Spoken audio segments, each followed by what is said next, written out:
Unless someone like you cares a whole awful lot, nothing is going to get better. It's not.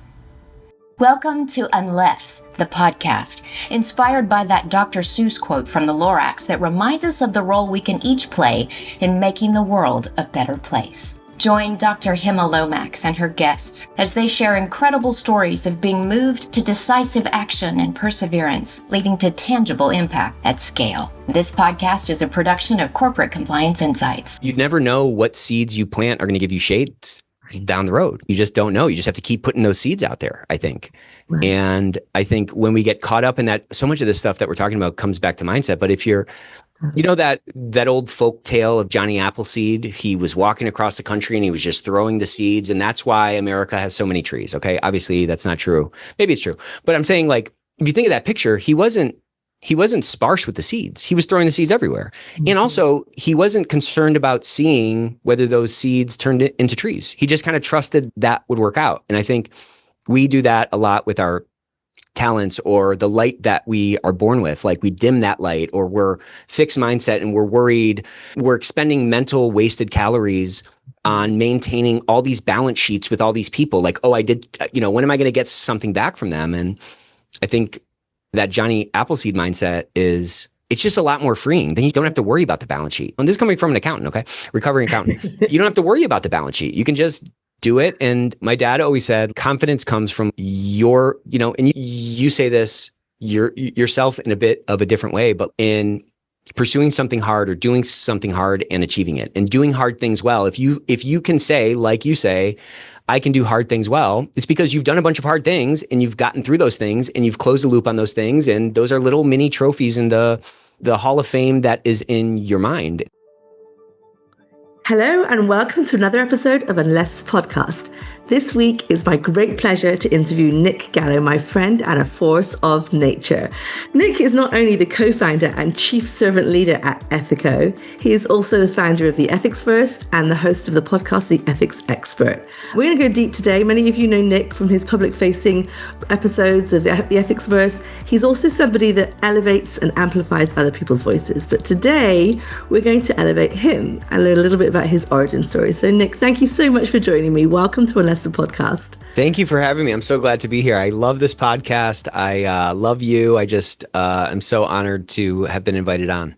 Well, it's about time that we had you on as a guest, like I said, to hear your story. So that was my thought as well. So long overdue. Okay. But listen, Nick, we always start with asking our guests to introduce themselves in their own words. So let me start with that. Let me have you tell our listeners about you and maybe a few things they might not know about you. Yeah, I'm Nick. I am a father and a husband, and I run a company called Ethico with my brother. We always wanted to run a company together, and we've gotten the opportunity to do it over the last 8 years. And I don't know. I don't know how to really introduce myself. It's so hard to pick how you want to define yourself. We were talking about this the other night, and it had a big impact on me. That conversation that we had. And so, yeah, I'm just somebody who wants to, leave the world a little bit better. I want to try to share the things that I've gone through or the things that I've learned with other people, and help other people. I think my life philosophy is probably you can get everything in life you want if you help enough other people get what they want. And I think as I've tried to be a better servant, it's just opened up so much for me. It's so crazy how when you stop focusing on yourself, that universal law of reaping and sowing just kind of comes back in spades. It comes back in full force. So I couldn't agree more, Nick. That's wonderful. Look, and I'm with you. We don't want to always define ourselves by job titles, and we do make that error sometimes. Is when we're asked to introduce ourselves, that's what we start with. That said, I am going to start with one of your job titles because I really am intrigued by it. Chief Servant Leader. Why? Why would you choose that of all the titles? So when we came into our company, we took over a business. It was a small business. I mean, it's still small in the grand scheme of things, but it was much smaller than it is now. And when we were looking for a company to buy, we were always looking for this sort of intersection of ethics and compliance.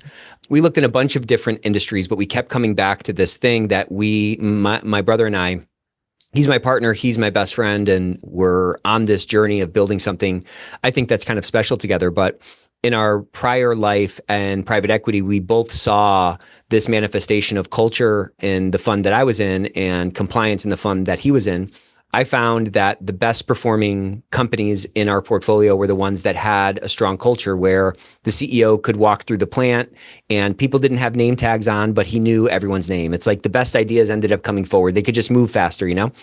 And then on my brother's side, his fund was investing in healthcare services companies. And one of their major kind of levers for value creation was the implementation of a compliance program. So we saw, this was just one of the theses we built, but we saw this sort of generational shift happening. We saw that our generation valued things that maybe our grandfather's generation didn't. And that would probably be some good tailwinds. And we saw the sort of transformative effect that this sort of melding of compliance and culture can have on a business. So we found this company. It was called Compliance Line. And our thesis when we were fundraising and when we were looking for companies, you start to build a perspective on what levers you're going to pull inside of a company if you ever get the chance to run in and sort of quote unquote do it your way. And we just always believed that culture was the only sustainable competitive advantage. Like our competitor could copy our software. Look, like someone copied the Apple phone, right? Like the iPhone's been copied, right? Like it's easy. Ideas are free. But someone can't like bang a gavel and yell through a bullhorn to care about the client or care about each other. Like that has to come up organically, you know? And so the competitive advantage that a culture can afford is something that builds a lot of resiliency naturally into a business. Human beings are like the only, maybe anything natural might be, but the only kind of anti-fragile thing that exists, right? Everything is very fragile. If you put pressure on a system and that system degrades or breaks, then that's like a picture of its fragility. But your body is like an anti-fragile thing, right? Like if you walk barefoot, you grow calluses. If you lift weights, your muscles tear and they grow back stronger. So you can build some anti-fragility, which is an elusive, difficult like thing to grab onto into a company when you can activate these human beings to exhibit that anti-fragile thing that's wired into all of us. So we really wanted to build a culture that was transformative and that felt different and felt special. So the first thing we did is we flipped our org chart upside down. So all org charts look like this kind of a triangle with people on the front lines here. And then the next layer up are the managers and the supervisors on up to sort of the pharaoh at the top of the pyramid. And I think because human beings are wired to serve up, you end up just focusing on serving the person above you. That's obviously an easier way to do it. There's a lot of stability in sort of a triangle, right? It has a massive base at the bottom that doesn't tip over very easily. And so in flipping the org chart upside down, we were trying to convey a couple of concepts. One of which being the top of the top of that org chart is the client. Like that's the most important person on that. That's who pays the payroll. Those are the people that keep the lights on, so to speak. And so we wanted to flip everything upside down. And if we're wired to serve up, well, then up means toward the client and up means toward the people that are on the front line then. And then that can then be a picture of moving up in this company is really moving down and serving more people. And again, like we can't make somebody care. We can't even make people show up for work. Like they choose to show up every single day, right?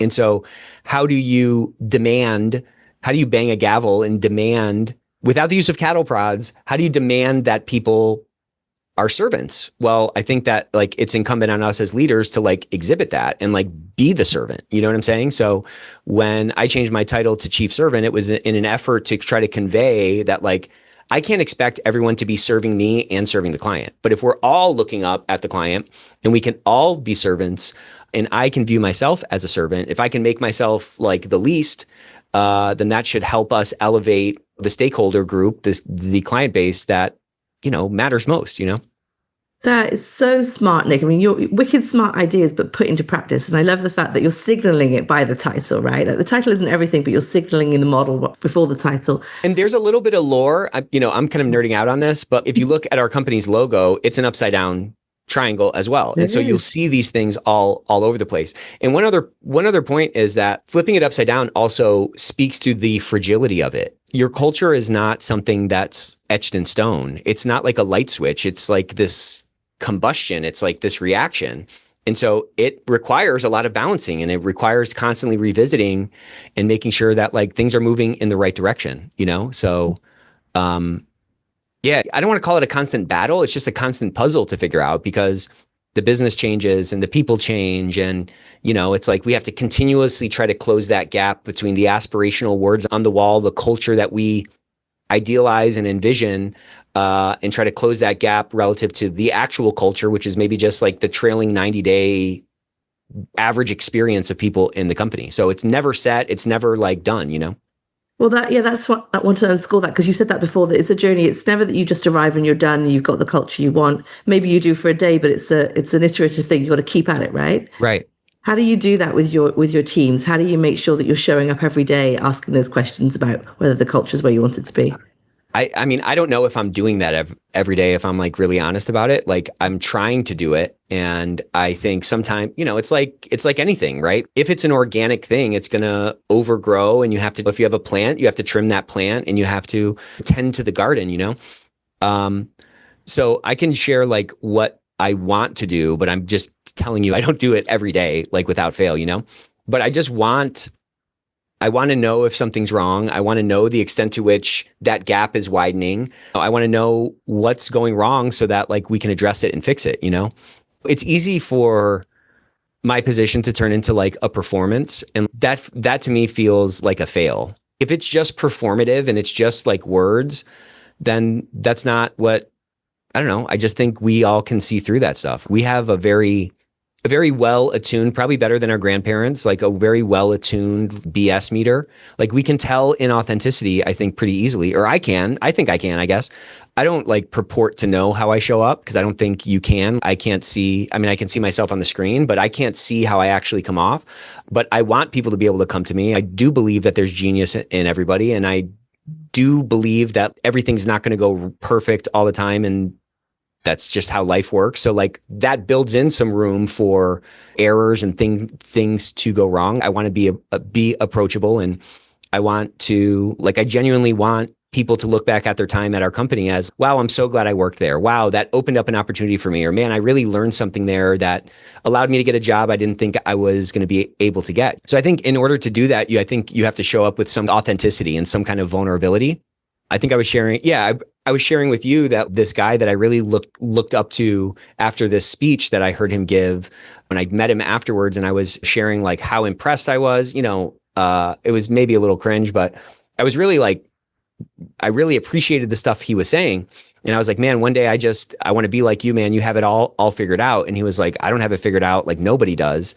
Mm-hmm. And that was a really freeing message to hear. And I think if I can share that with other people, then they should feel like, okay, this error isn't an indication that my negative self-talk is right and that I am a failure. There is no failure.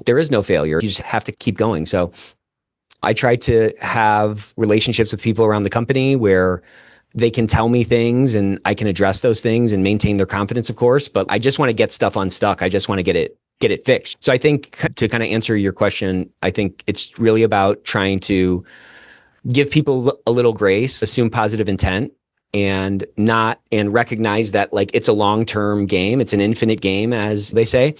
And that builds in a little bit of budget, so to speak, or it builds in margin for people to learn, and it builds in margin for things to go wrong, and it builds in hopefully a drive for people to like share what's actually going on versus trying to hide it. Because we all have that like self-preservation mode we fall into, that defensiveness that causes us to maintain whatever position we have. I think if people can feel a little bit more safe, then look, you got to balance both. Like we're a for-profit company. We're trying to grow. We have big goals. This is not like a license for apathy and a license of, hey, just give it a go. Hey, it didn't work out. Okay, I'll fine. Like we have to balance both of those things. But I think in the business world, we tend to balance, one over the other. And that first one, I think, is what creates the circumstances for greatness. Like if there's genius in everybody, then it's on us as leaders to create the circumstances to like get that genius out. Well, there's a lot packed in that statement. If there's genius in everybody, there's a lot on us to get it out. Look, I love your humility and your self-awareness and the fact that you give yourself and others grace, but you're also unapologetically bold and unapologetically wanting to do the best you can. And I think that's something that maybe you take for granted that not everybody does, right? It's one thing to give yourself excuses for not doing well. It's another thing to say, no excuses, I'll give myself grace, but we're going for it. We're going to give psychological safety. We're going to give the best culture. And I think what I see in you is unbridled passion when it comes to your goals. Yeah, I am. But it's also, I think, it becomes easier to be that way when you like pull responsibility into yourself. Mm-hmm. If I think the world is mine, I'm just kidding a little bit, but like a little bit. But if I think it's on me and I think that there's always something else I could have done, if I get in a argument with my wife or my kids are acting up, like that's on me at the end of the day. There's always something different that I could have done. That might at the surface feel scary, but I feel like it's super freeing because then it's like, all right, well, there's always something that I can do differently. There's always some new self-reflection I can take, and I can step out of myself and try to view myself and see, well, what can I change? There's always something to improve. You know what I mean? So I think growing up, I was like a real perfectionist, and I was thinking about this maybe today, that I'm kind of turning into it's a good enough-ist. Because like you can't be perfect on everything, and you're never going to actually be perfect on anything. Or look, even if you are, you're actually not, because you've had a bunch of errors in the past. So let's say next week I'm totally perfect. I'm not perfect, because if you zoom out beyond that week, you see a bunch of other errors. So the pursuit of perfection is noble, but like attainment of it is impossible. And so why not pull more responsibility in? If I didn't get a job, I didn't show up in the right way. If we didn't get a sale, or if a client leaves us, that's on me at the end of the day. I should have had a conversation with them, or I should have made a different bet with the allocation of the resources we have, right? At the end of the day, there's always something else that we can do. And I think with that frame, it's easier to be bold, and it's easier to say, well, why not me? You know, we were talking about that the other day as well. I mean, I was told that growing up. When you were saying it, I was getting chills, because I was told growing up, why not you? Why not you? And yeah, that's true. Why not me? If this guy that I was looking up to on the stage, who had this amazing story and this amazing company that he built from nothing into, you know, billions of dollars of valuation, if he feels the same way I feel, if he has the negative self-talk, or he has the imposter syndrome, or he doesn't think that he knows what he's doing, well, then that probably means that like nobody knows what they're doing. And I can figure stuff out. Why not me? Why not you? And also, like you said, the freedom of having the agency to choose that it is you.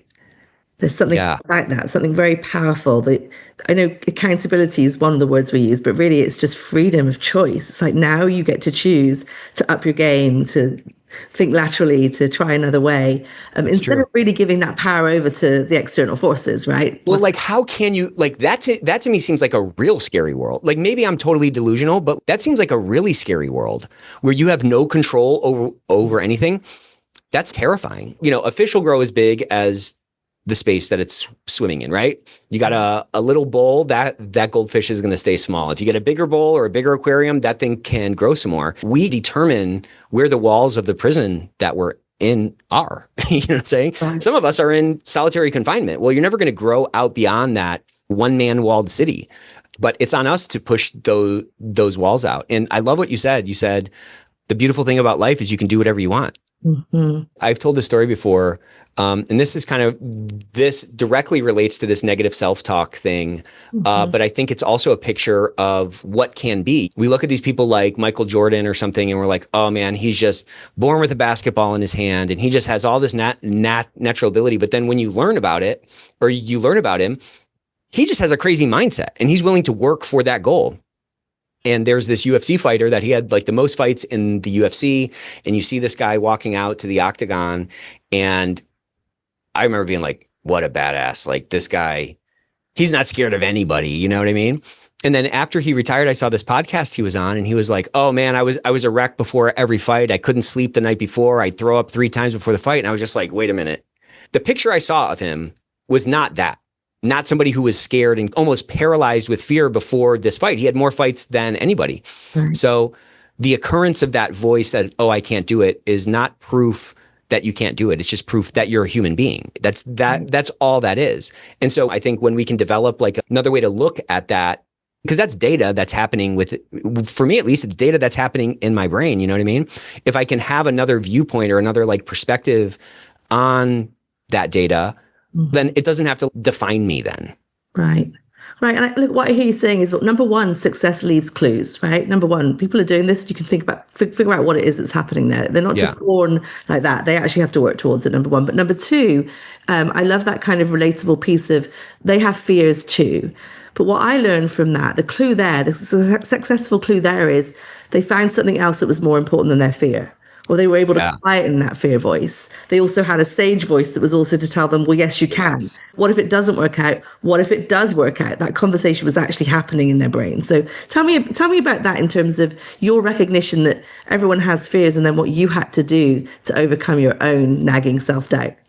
Oh my gosh. Where to begin? I don't know. I mean, I feel it all the time. I hear people talk about like imposter syndrome, and I'm just like, I think everybody has that. Like everyone has that constantly, you know? And like when I came into this industry, I felt like a lot of imposter syndrome, and I felt, man, I'm talking to all these lawyers who have been in this space for so long. And like, I don't know, there's just always a way to make progress. I just think there's always something to latch onto. There's always a way to like reframe it. You can always change the perspective, or you can always change the frame. And if I'm zoomed in on a particular failure, if that's right in front of me, well then yeah, how else can I see anything else? But you can zoom out of that a little bit and you can say, okay, well, maybe this is just a strike. I'm not out of the game yet. You know what I'm saying? Maybe this is just a strikeout. I'm going to be at bat again.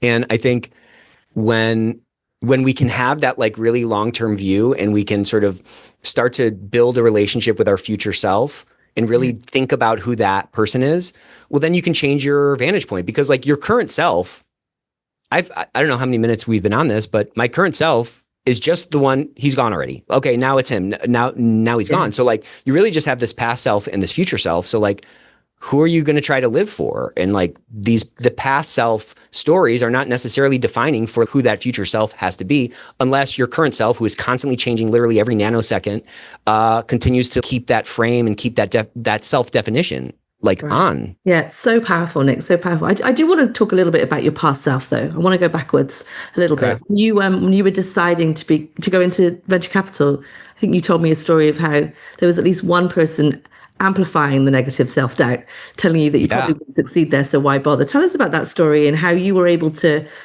keep your future self in mind even when someone else was amplifying your doubts. I came from a family that like taught me that I could do anything. So that was like a really strong foundation. Like I was told that from my mom. I was told that from my dad. So that really helped a lot. The number of times I've been told, why not you, is like, I can't even count it. So I knew nothing about finance. I was the first one in my family to graduate college. And I knew that we wanted to run a company together one day. I think when I graduated, I didn't even know what private equity was. I just knew that I needed to get base skills, accounting and finance, if I wanted to be a good business person. You know, I think it's accounting, finance, and econ, accounting, finance, econ, and like maybe sales / influence are critical building blocks, I think, to be a good entrepreneur. Not that I am one, but what I strive to be, I feels like those three things are critical. So I got a job. I thought that this job would be a perfect springboard into private equity. If private equity are investors in homes, then the role I was playing was like the house inspector. Investment bankers in this analogy would be like the realtors. So the typical route, as I found out after I got this job, is to go be a realtor, and then you can be a home investor. So most private equity ends up hiring, or at least did hiring, out of investment banking. So that's not a route I really knew about and had access to. And so I went this route, and I said, okay, this is going to be perfect. If you're investing in real estate, why would you not want a home inspector on your team? And so I was doing financial due diligence for these private equity funds, where they would bring us in to make sure that the earnings that the investment bankers were putting out in the book were actually of the quality that they purported it to be. So in this company, it was a massive, it was one of the big four accounting firms. They, of course, have all the best practices of required mentorships. And like every single one of those conversations, I've maybe had 4 or 5 of these mentors, quote unquote, in my time there. Every single one of them would start with, so what do you want to do with your career? And I said, I want to get into private equity, and I want to one day raise a fund so that I can go and operate a company. To a person, they all said, that's never going to happen. Literally, they would say that. And I was just like, in my mind, I was like, first of all, I was like, why would you be saying that? If somebody has a dream, why not feed that dream? This is America. Anybody can do anything here, That's what I believe, at least.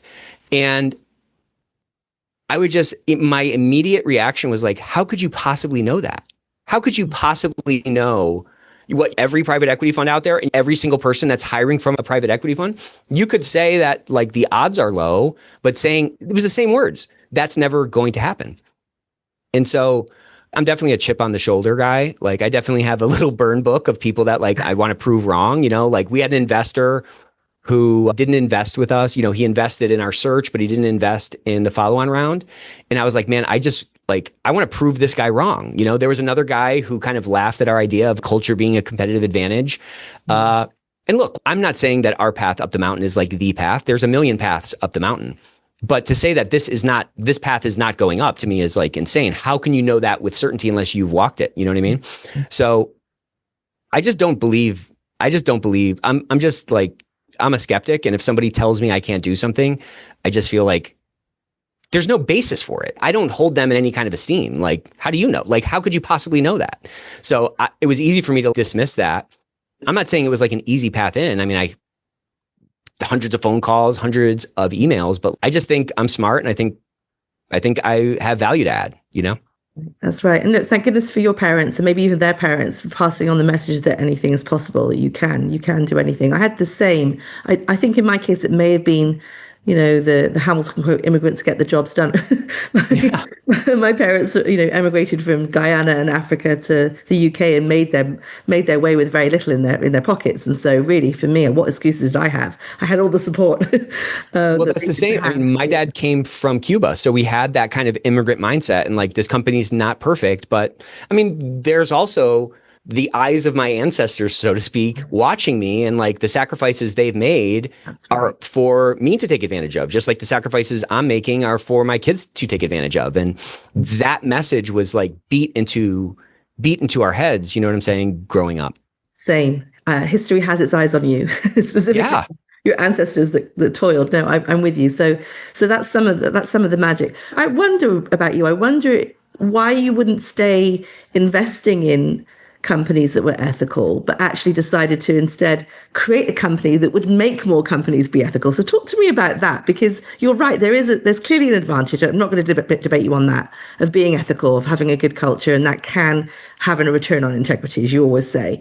But you decided to create a company yourself, obviously model those values as a leader of that company, but then help others, your customers, do the same thing. So tell me about that impact at scale that you decided to have at some point, where you thought, hold on, I can do more. Sorry. I think there's two layers to it. So when we were in private equity, the next step was what? We had always talked about running a company together. We had also kind of played with raising a fund that just was like another private equity fund, which technically is a company, right? It's still doing something together. Like me and my brother are very close and we're very complementary. We're very different, but we're built from the same stock. And so as we were going through that journey, a friend of mine whose dad built a very successful private equity fund, this buddy shared an article that his dad wrote. And there was something in the article that always hit me between the eyes. And he was advocating for, if you're ever going to like run a private equity fund or raise a fund, at some point you need to have operational experience and you need to go all in and know what it's actually like, because most private equity folks have not actually run a business. So they're very smart people. I'm not saying that, but sometimes there's just like a lack of understanding of what the idea that comes out in the board meeting or what the initiative at the board meeting discussed actually takes to put into practice. You know what I'm saying? So there was that piece. And there was this feeling when I was doing financial services of, in that game, you're like a litigator. And what I found in doing my podcast and talking to lawyers who have this litigation experience is like you build the knack of like getting smart on something quickly. Right. And like you could be at a young age, an associate attorney, and you're getting very smart on a case very fast. And you're going to come up with a perspective on that thing very, very, very quickly. And you're usually probably bringing insights to the client that they didn't even have. And I think the same thing was true in my financial due diligence days. Right. But in doing that from the financial services perspective, you start to see like, oh my gosh, look at all these opportunities in this company. If they just shut this plant down, or if they were able to change their pricing on this product, which they're stapling dollars to the box on every single shipment, that would add so much to their bottom line. But then it's like, okay, deal done. Report issued, on to the next deal. So there was none of that feedback loop. You'd get super intimate with the company for 3 months, and then you'd be on to the next one. You would never see what actually happened with that company. So part of the allure of getting into private equity was you're not dealing with a company for 3 months, you're dealing with it for 3 to 6 years. You know what I'm saying? And so now you can put these ideas into practice and you can see how to manage the troops from the command tent. But during that time, as my brother was getting his MBA and we were thinking about what that next step might be, we both, I think, concurrently had this feeling that like, even from the private equity level, quote unquote, managing a company from the board, you're not really firing a gun. There's no bayonets near you. You know what I'm saying? And so that the skill set that I think you build actually being on the front lines is very different than the theoretical skill set, or just the feedback loops are so much slower in the command tent as opposed to on the front lines when you can feel the bombs going overhead and you can hear the crack of the rifle, whatever. So there was that piece of it for sure. And listen, I'm a very passionate person. Like if we bought a metal stamping business, I would be nerding out on metal stamping. Okay. I would be like super passionate about that. But what's cool about this business, to your point from your question, is that like we can actually influence a ton more lives if we can do our job right, and if we can really be an extension of our clients, operation, and if we can be that touch point that somebody in distress comes in contact with, if we can honor that person and we can treat them like a human being, and we can help build a tool that allows for an organization to close the loop on somebody's concern faster.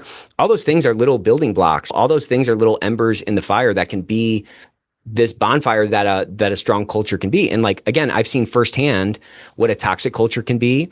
I've seen firsthand what like a bully of a boss can be and what impact he can have across a team and across ultimately like the investment decisions that are made. Like there is a massive, I'm kind of an econ nerd, but there's so much deadweight loss in companies from this kind of stuff, from people not being engaged, from people being in a defensive posture, from bad actors in management positions, like stamping people down in service of their own ego or whatever their drive is. So again, we got very lucky. Like, thank God we found this company that is such an overlap with some of the things that like we're really wired by and wired with. And it's such a cool concept, and it's such a cool opportunity to be able to, again, I'm not saying that Ethico is transforming these companies, but like we can play a part in it, and we can play some role in a compliance officer or an ethics team or an employee relations team they're all people like us. Like they want to leave the world better. They want to, they want to focus on the people around them. If we can help them do their job a little bit easier, then they can multiply their efforts in their little corner of the world. And that's really why I love this industry. I don't really fear loss. I think we're in good hands, and I think it's a really cool opportunity. But, it also then makes it really important that we like live out what we're talking about and at least try to look. I am not trying to like convey that like we have the perfect culture and I'm the perfect, leader of a company. That's not true at all. I have tons of errors. The errors far exceed like the smart, good things I've done. But I just think like a genuine effort in building trust, a genuine effort on trying to create circumstances for people's success, like it just continually leads to better results. And it's also more fun, So much fun. I love this quote. I think I mentioned it before. It's like happiness is the pursuit, consistent, persistent, without quit pursuit of your potential. That means you don't necessarily arrive, but you're in this happiness because you are chasing it. It is true though, isn't it? It's almost like a vacation. The joy that comes from a vacation is like leading up to it. I mean, that there's so much wisdom in that quote. I love that. Yeah, there's something about it. Now, look, I will, just going back to a few things you said, I will say for you that you are having transformative impact. I will say for you, not only are you lucky, but your clients are lucky. But you do so much more than sell a platform and sell wisdom. You also create a community around what you do. I want to underscore that and ask you a bit about that and how that started for you, because again, I can benefit from what you sell in terms of the tooling and the software, but I benefit so much more almost from the community you create for me, so that I know I can do hard things well with other people. So talk to me a bit about your community building.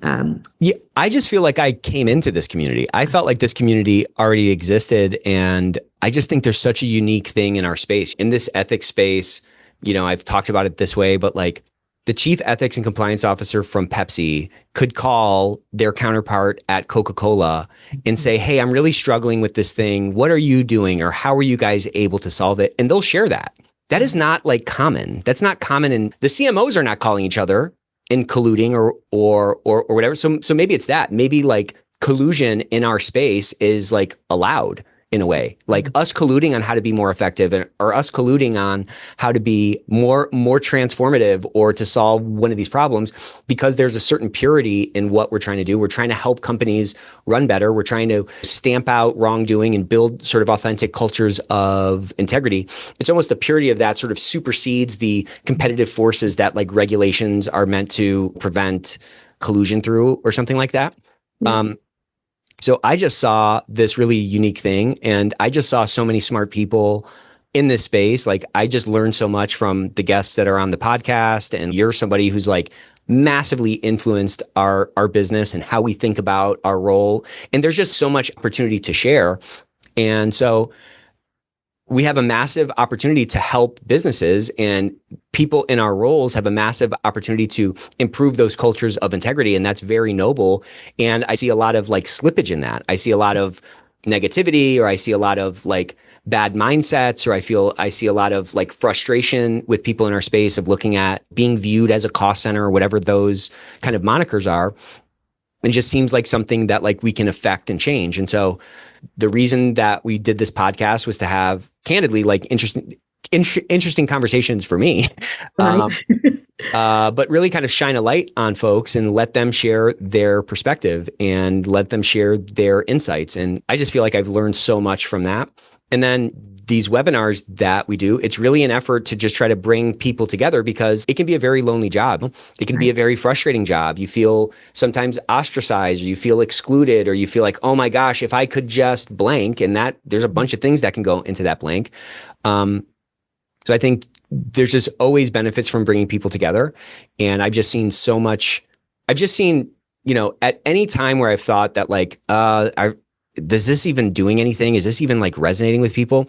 I'll get a note from somebody saying, I was able to pass my test because of the Ethicsverse. And I'm just like, this is freaking awesome. This is so cool that it's actually having an impact, while it's also kind of feeding me, and I'm learning so much as well. It is having an impact. And I will say it resonates with me so much what you're saying, because again, I do this podcast for the same reason. So I get to sit with cool people like you, but more deeply, I think it's that we are on a mission, and then you manifest people that help you with that mission, right? You manifest like-minded people that are trying to do something. And so I think that's why the community, you may create the containers, and you may bring the content and bring the people together, but they come for each other as well, right? Exactly. And you can see it in the chat. I mean, you can see it's just inspiring. It's inspiring. It continues to grow. The feedback we get continues to be positive, and it seems worthwhile. And, something else that always drove me nuts, I just hate like self-adulation. I hate people who just try to shine the light on themselves. I found that a lot of the stuff in our space, they're like these thinly veiled sales presentations. And I'm like, anytime I'm on one of those for something else, I'm always like, this is so, don't call it a webinar, call it a pitch then. And I'll come and I'll get the pitch. And I always felt like insulted by that. Same as no pitch zone. There's only one place at any conference I can sit that's a no pitch zone, and that's on the Ethico couch. So very much appreciate that. I think it's rooted in this sort of fixed mindset. It's rooted in fear when people feel the need to like push, or the need to, I don't know, there's thousands of companies out there. But if me and you never do business, I'm not going to be like, oh man, I shouldn't have spent all that time with Hemma. It doesn't even enter my mind. And I just think, again, we want to push forward. We want to get better. We want to grow our business, but there's like a clean way to win, and there's like a dirty way to win. And I think, I don't know, I just think it's better to win clean. Well, I like to say that brings you ease and peace of mind if you've got some faith in the process, and you're not too anxious about the immediate wins. You get all the you reap what you sow. You get all the long-term wins. So. Yeah, and like nothing ever goes according to plan. That's right. Also, you know what I'm saying? Think about your kids growing up. It's like, oh, one day they're a toddler. Things go little by little, then all at once. And if that's how everything grows, that's not a license to like not care about each step along the way, but it should give a little bit of freedom to lighten up a little bit and just recognize that some do, some don't. So what? Keep going. My dad would always say, like, what the barber says? Whenever there was a fail, whenever I quote unquote failed at something, he would say, what the barber says, right? And I was like, what? And he goes, next. Just keep it going. Just keep moving. Just keep that forward pressure. Don't let that fail define you. Don't let that pitch you swung at and didn't hit a home run with. That doesn't mean you can't hit a ball. It means that wasn't the pitch for you. That's all. And what did you say to me yesterday? There's no failure, it's just another puzzle to solve. Is that right? It's just puzzles. Yeah. And I felt myself falling into like, I had this accident and I came back after the accident and I felt like, man, I just like, in retrospect, I fell into all these old patterns. I had this great perspective during it and I fell into these old patterns and I was just like holding on to everything so tightly and I just felt out of place and I felt like everything was falling apart. And I kind of zoomed out of it finally at some point. And I was like, why am I acting this way? This is such an insane way to be acting.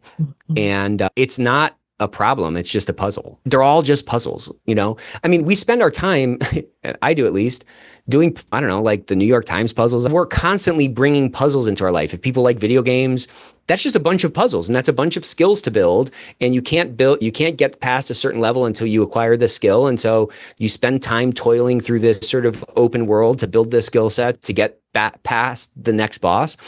And I think when we can apply that to raising our kids, my son, he's in the tween phase now. That's just a whole new set of puzzles. That's not like, oh, he's a bad kid or, oh, crap, we're bad parents. This is just a new level that we're getting to. And I think that frame for me at least helps me to like not fall into that perfectionism trap, which is really a trap of catastrophizing. Because then you're always thinking about the worst case scenario. And again, I'm not saying to like blindly close your eyes behind your rose-colored glasses and just skip through life. I'm not saying that by any means, but the worst case scenario has never happened because we're all still alive, first of all. And I just think thinking about these things as puzzles means that it can be figured out, first of all. Even the Gordian knot could be figured out. You just had to cut it in half. Who knew? But all these puzzles can get figured out. And guess what? It's all puzzles. There's this old saying, I think it's like a Haitian saying, that it's like behind the mountain are mountains. It's like, it's all mountains. Yeah. It's all puzzles. It's just all going to be new challenges and new changes. And the game is just riding the wave. The game is not, okay, there's no waves, we're good. It's like, we're built to ride waves. So like, you just have to get back on the board and keep riding it, ride the next one or whatever. Right. No problems, just more waves to ride, mountains to climb. Because those waves keep coming. Yeah. The waves don't stop. We're not living on a lake. You know what I mean? Yeah, no, I love that. And look, you kind of bring me back full circle to a few things there. So one is you don't want to identify yourself with the problems, right? You want to identify yourself with the recovery.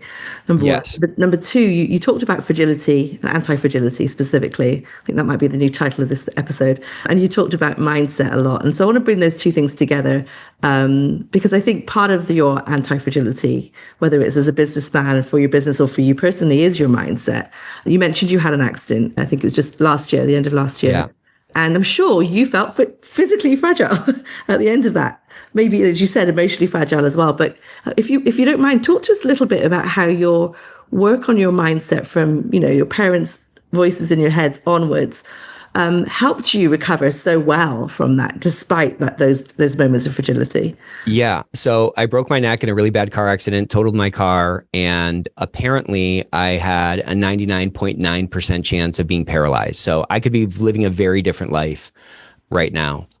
But I'm just kind of the type of person that I'm pretty good at saying at least always. I can always kind of say, well, at least something worse didn't happen. That's my gut reaction. And sometimes that makes me kind of come across as like not empathetic because like it just could always be worse. It always can be worse. And there's always something that you can choose to focus on to be thankful, and I think that if we don't have that gratitude or we start to take things for granted, this is just kind of in general, then it's easy to fall into these negativity traps. And, when we were talking, you kind of mentioned that like that red car effect. When you get a red car, then you see all these red cars. I think Tony Robbins does an exercise like that where he says, close your eyes. And he says, find all the green things in the room. And you're like, oh my gosh, okay. Where are all the green things? And everybody's like, I have no idea where they're at. And he's like, okay, open your eyes. And then you automatically start seeing, oh, that exit sign is green. You start seeing all these green things. And he says, close your eyes again. He says, okay, name all the purple things. And he's like, I don't know where those are either. So like at some level, maybe it's a subconscious level, maybe it's from our self-talk or the stories we've been told, we end up like fixating on things. But like that's a choice because you can choose to fixate on positive or you can choose to fixate on the negative. So I think that helped when the accident happened because as soon as I found out, I was like, all right, well, at least I'm not paralyzed, And so I think, I don't know, it's just like a choice that we have to make. And I'm not, I by no means like was not just like skating through that recovery. I mean, I shared a little bit about what it was like coming back to work. And I definitely have bad days and had bad days. Like my recovery is not done by any means. But like when the doctor told me this is going to be a year, until you're back, I was like, you don't know me, dude. I'm going to be done. And it's probably going to be a year, but that's all good. It's just every day, just get a little better. But I will say that like during that whole accident, I did not once think, why did this happen to me? Mm-hmm. I could have done something different. I could have not been, I could have left earlier. I could, whatever, like this happened because it happened. And it's up to me to make everything work for me. Mm-hmm. You know what I'm saying? I read this thing about like the American Indians, how they would kill a buffalo and they would not let any of it go to waste. They'd use all of it. They'd use every single piece of it. They'd use the innards for like, I don't know, for like the bowstrings, like none of it would go to waste. And I think like we have that opportunity too, to like, use it all, use everything, use it all for our benefit. I also think you can win any hand of poker with any hands that you're dealt. It's how you play it. It's how you bet it. But like you always can win. And I think having that kind of mentality before the accident, I think helped me go through it. And look, my wife, phenomenal through it. Like, I saw a side of her that I hadn't seen before, and it forced me to learn some things that I think I struggled with my whole life of like, I don't want to be a burden and all that kind of stuff, like, which caused me to not ask for help when I need it. And, it was a very, very humbling experience for me.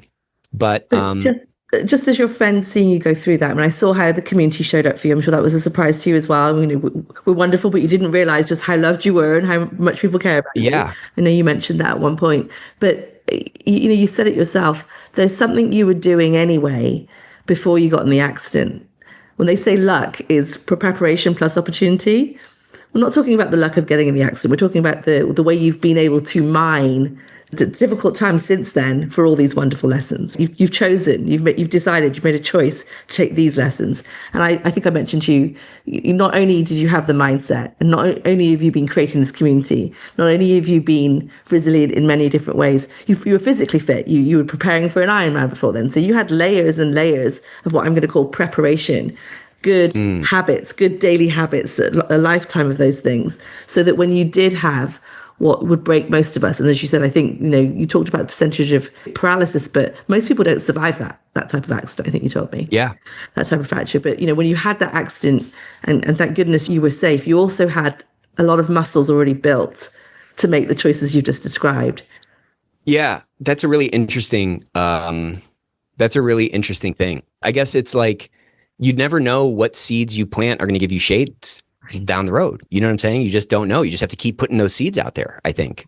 Right. And I think when we get caught up in that, so much of this stuff that we're talking about comes back to mindset. But if you're, that old folk tale of Johnny Appleseed, he was walking across the country and he was just throwing the seeds. And that's why America has so many trees. Okay. Obviously that's not true. Maybe it's true. But I'm saying, if you think of that picture, he wasn't sparse with the seeds. He was throwing the seeds everywhere. Mm-hmm. And also he wasn't concerned about seeing whether those seeds turned into trees. He just cheats with all these people like, oh, I did, when am I going to get something back from them? And I think that Johnny Appleseed mindset it's just a lot more freeing. Then you don't have to worry about the balance sheet, and this is coming from an accountant, okay? Recovering accountant. You don't have to worry about the balance sheet. You can just do it. And my dad always said like, confidence comes from like and you say this, yourself in a bit of a different way, but like in pursuing something hard or doing something hard and achieving it and doing hard things well. If you can say, like you say, I can do hard things well, it's because you've done a bunch of hard things and you've gotten through those things and you've closed the loop on those things. And those are little mini trophies in the Hall of Fame that is in your mind. And I think when I am in pursuit of challenging myself or doing something like that, I see all these other positive externalities in other areas of my life. And I just think the more of that we can do, the better. Your life is like a multivariate equation, and it's more variables than you can even count. And it's hard to figure out. All you can kind of figure out is, I think, the correlation of certain things. And if you're constantly challenging yourself, or you're constantly looking for opportunities, you're going to find those opportunities. If you're constantly looking for red cars, you'll find them. If you're constantly looking for a silver lining, well, like every cloud has a silver lining. So it's part of it is just like a pattern recognition that you can impose on yourself to start recognizing those patterns. And, I'm very lucky to have been born with the parents I was born, to, and to have the brother that I have and have the wife that I have, because I learned so much from these people, and they have had such an influence on me. So I'm not saying, I'm not taking that for granted, but it's like you said a couple of minutes ago, like you can start today. If you don't like your weight, you can start today changing it. If you don't like how you show up, guess what? You can start changing that. You can start deconstructing that, and you can start figuring out a way to get better. And I don't know, man. Every company has like this life cycle. You learn this in business school. It kind of is like an S. And so like there's sort of a startup phase, then there's this growth phase, and then there's this maturity phase. And what I've realized over time is that like you can choose which that is all like also corresponds to our life. And like you can choose if you want to be at that maturity phase, and you can stagnate. I mean, most of us we're not living in a third world country. Most of us who are listening to this. So like, you're probably going to be okay. You're probably going to be able to like have food on your table. You're probably not going to be scrounging through trash cans to get food. So like the allure of stagnating, like staying put, a lot of people go through their whole life that way, but it takes a conscious effort to not fall into that trap, into those trappings of comfort, so to speak, because there's just so much more. You can stay on that growth phase your whole life, and you can climb higher on this mountain that, like I said, guess what? There's just more mountains behind it if you can even get to the top. Right. And look, I'll say to any of our listeners, whether maybe their survivor brains are popping up saying, yeah, Nick, it's different for you. It's easy for you. There's a lesson in perspective here, isn't there? It's like, and I want to close, Nick, by sharing a story that you taught me about perspective, specifically about the price of shoes. You taught me. Totally mischaracterized, by the way.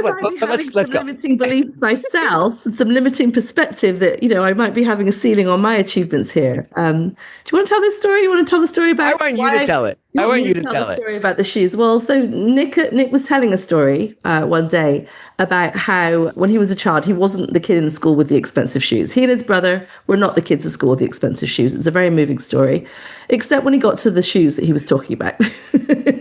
He had mentioned that his parents could only afford Converse shoes at the time. And I thought to myself, gosh, those are the expensive shoes that I buy for my kids. No, even accounting for inflation, I said to Nick that his trauma is my kid's Christmas present. But there is a lesson in here that I'm not just trying to embarrass Nick, and I want to hear your comments on this, Nick, of course. But the lesson for me here was, I've inherited some limiting beliefs about money and spending money. And that story, while fun, a way to jab at you, is actually another example of that, where I've decided there's a certain thing that's a certain level of too much and a certain level of, and that really can, if you put that at scale, that can have an impact on my choices. Totally. And so I share it in jest, but clearly it's really on theme when it comes to the choices we make and the limiting beliefs that we sometimes trap ourselves into. Totally. As to use your analogy, the growth curve can be stalled if we don't become a bit more self-aware of that. Well, I just think we all have limiting beliefs. Like, I absolutely have limiting beliefs. It's a question of like, if you believe that those are true or not. You know what I'm saying? You first have to analyze them because like to me, I think they happen on a really subconscious level. But my dad would always say, if you think you can or you think you can't, you're right. If you don't think you can be a millionaire, you never will be. If you don't think you'll be a bodybuilder or, have a beach body, then you never will. Like, you can only grow into what your like perception or like vision for yourself that you have. You know what I'm saying? So if I have a vision for myself that I'm, a loser or something, well, guess what? I'm going to hit that ceiling, But that's what I was saying earlier. They're all self-imposed things, and there's things in places that you don't even know are there. And there are walls in your prison that you don't even realize that are movable. Like, they're all movable, but sometimes you don't know that they like exist in some ways. So I think it takes, somebody said this, the most important skill to develop is like the skill of self-observation, being able to step out and dispassionately observe yourself or observe an outcome without your ego tied to it and without your defensiveness tied to it. And I think the more frequently we can do that, the better we can start to analyze, and does that wall actually need to be there, or should that be somewhere else? Because like, how is somebody else a multi-billionaire? Like, our IQs are not that different. They're just not. Like, even somebody who has a 150 IQ, like, they're not just that much smarter. It's really effort, and it's really mindset, and it's really grit. I think those are probably stronger forces. I mean, there's a lot of multimillionaires who have average IQs, but they believe that they're great, and they believe that they can do it, and they believe, why not me? So again, why not me? Why can't I believe that? Why can't I start to think like that? But yeah, those limiting beliefs are in us all, I think. And also, those Converse were from the outlet store. Okay, they were from the outlet store. Let's just be very, very clear. The only person without Nikes was me. Okay. No judgment. I just know that even when I can afford the shoes, I still think they're too expensive. And that is the lesson I'm taking away. No judgment from you. But listen, just to be fair to you, this does not mean to not be a good steward and not be frugal and not be smart with our money. But money is just a thing. It's not a thing to define yourself by, because it comes and goes. Anybody who has a ton of money, I worked for a guy that was worth $500 million. And I always, would say money doesn't make you happy, but I kind of believe like, yeah, but it's kind of got to make you a little happy. And then as I got to know this guy who turned into like a really transformative mentor for me, I saw he was just like everybody else. And, luck and circumstance happen to us all. Yeah. There's no like Superman. There's no Uberman. There's no somebody who just has it all figured out. Everyone's just kind of figuring it out. And I can do that, Yes, you can. Well, Nick, this podcast is called Unless, after the quote from the Lomax by Dr. Seuss. Unless someone like you cares a whole awful lot, nothing is going to get better. It's not. We've talked a lot about the ways that you show up and have impact at scale. And I'm so grateful to you for sharing that with our listeners, because really, for me, the overarching message I'm hearing from you is, and you just said it, it's like, we all can do this. Everyone can show up and care an awful lot, right? Everyone can do it. And so thank you for sharing your tips and your tricks and your mindset methodologies. Any parting words for our listeners before we go? Yeah, I would just say, don't believe the negativity. This is a beautiful world. And yes, I don't know. Yes, it's scary. Yes, bad things happen, but also there's a ton of good things that happen. And there's a ton of phenomenal things that happen. And just, I would just, my advice to myself is to like constantly try to get back to that gratitude, find something to be thankful for, find more responsibility to pull into myself or into yourself. I'm mixing this up now. But I just think, start today. All those walls can be moved. You got to just reassess the floor plan that you're living in and recognize that like you drew those walls, you drew those things, or even if they were just stories, even if it's stories you were told and negativity that you've absorbed, you allowed that in. And again, that can sound very harsh, but I'm saying that's how I look at it. So like, if I believe something negative, it's because I ended up believing it. If I was told something negative and I believed it and I let that define me, well, then that's on me at the end of the day. It's not on that person for having said that. And I think like you can always open the window and air that out, and you can always move those walls a little bit. I'm going to name this The Art of Being Anti-Fragile. I love it. I love it. This was so good. See you soon. Thank you so much.